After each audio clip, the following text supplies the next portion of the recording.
ప్రభుత్వ హాస్పిటళ్లలో పోస్టుమార్టం చేసేందుకు సరైన వసతులు లేక ఇబ్బందులు పడుతున్నామంటున్నారు డాక్టర్లు. కొంతమంది సిబ్బంది బాధితుల నుంచి డబ్బులు వసూలు చేస్తున్నారని ఆరోపణలు వస్తున్నాయి. పోస్టుమార్టం తర్వాత డెడ్ బాడీని తీసుకెళ్లడానికి అంబులెన్సులు రాక ఇబ్బందులు పడుతున్నామంటున్నారు అటెండెంట్స్. పోస్టుమార్టం భవనాల్లో ఉండే వసతులు, సిబ్బంది వసూళ్లు, అంబులెన్స్ డ్రైవర్లు పెట్టే ఇబ్బందులపై ఆరోపణలు చేస్తున్నారు ప్రజలు. జడ్చర్ల ఘటనపై ప్రభుత్వం సైతం సీరియస్ గా తీసుకుని ముగ్గురిని సస్పెండ్ చేసింది. హైదరాబాద్ లోని గాంధీ, ఉస్మానియా హాస్పిటల్స్ పై చర్చ జరుగుతోంది. పోస్టుమార్టం రిపోర్టు కోసం 2 లక్షల రూపాయలు డిమాండ్ చేసిన గాంధీ ఫోరెన్సిక్ వైద్యుడు సందీప్, హోంగార్డ్ నగేష్ ని ఏసీబీ అరెస్ట్ చేసింది.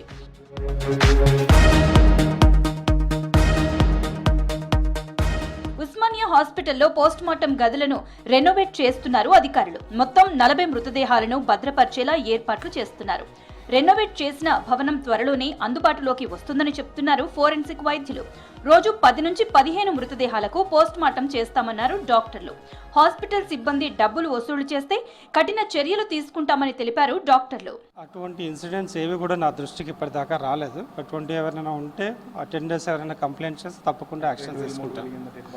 అటువంటివి ఉండవు. సో సాధారణంగా అయితే ఉండవు. ఎవరన్నా వాళ్ళు వర్కర్లకు ఏమైనా ఇచ్చుకుంటే ఇచ్చుకోవచ్చు. కానీ ఆ విషయం కూడా మా దృష్టికి వస్తే మేము తప్పకుండా యాక్షన్స్ తీసుకుంటాం. తప్పకుండా మన దగ్గర ప్రీ అంబులెన్స్ ఫెసిలిటీ ఉంది. రెగ్యులర్గా ఎవరైతే కన్సర్న్ పోలీస్ వాళ్ళతోటి మనకు రిక్వెస్ట్ పెడతారో మనం ఫ్రీ అంబులెన్స్ ప్రొవైడ్ చేస్తున్నాము. విత్ ఇన్ ద స్టేట్ ఎక్కడికి బాడీ వెళ్ళాలన్నా కూడా మన వాళ్ళు ఫ్రీ అంబులెన్స్ ప్రొవైడ్ చేస్తారు. ఇక్కడైతే ఏ ప్రైవేట్ అంబులెన్స్ వాళ్ళని ఎంటర్టైన్ చేయట్లేదు. గాంధీ హాస్పిటల్ మార్చురీలో మొత్తం 76 ఫ్రీజర్లు అందుబాటులో ఉండగా 40 పనిచేస్తున్నాయని తెలిపారు డాక్టర్లు. ఫ్రీజర్లు 15 ఏళ్లు దాటినవే ఉన్నాయన్నారు. ఫ్రీజర్లలో లీకేజీ, కంప్రెసర్, గ్యాస్ సమస్య తలెత్తుతోందన్నారు. గాంధీలో రోజు 10 నుంచి 15 వరకు, ఏడాదికి 5,000కు పైనే మృతదేహాలకు పోస్టుమార్టం చేస్తున్నామని తెలిపారు డాక్టర్లు. సో 76 ఉన్నాయి. సో ఈ 60లో మేజర్గా దాంట్లో మనకు పనిచేసేటి అట్ ప్రెజెంట్ ఒక 25 పనిచేస్తున్నాయి. సో రిపేర్ అవుతుంటే మళ్ళీ పోతుంటాయి. ఆ రిపేర్ అతను మనకు ఇంకో ప్రాబ్లం ఏంటంటే మార్చరీలో లోపలికి వచ్చి రిపేర్ చేయాలంటే చాలా కష్టం ఉంటుంది. సో దాంట్లో టెక్నీషియన్ ప్రాబ్లం కూడా ఉంటుంది. ఒకటే టెక్నీషియన్ ఉన్నాడు. కాంట్రాక్ట్ కింద ఉస్మానియా గాంధీకి అతనే తీసుకుంటున్నాడు.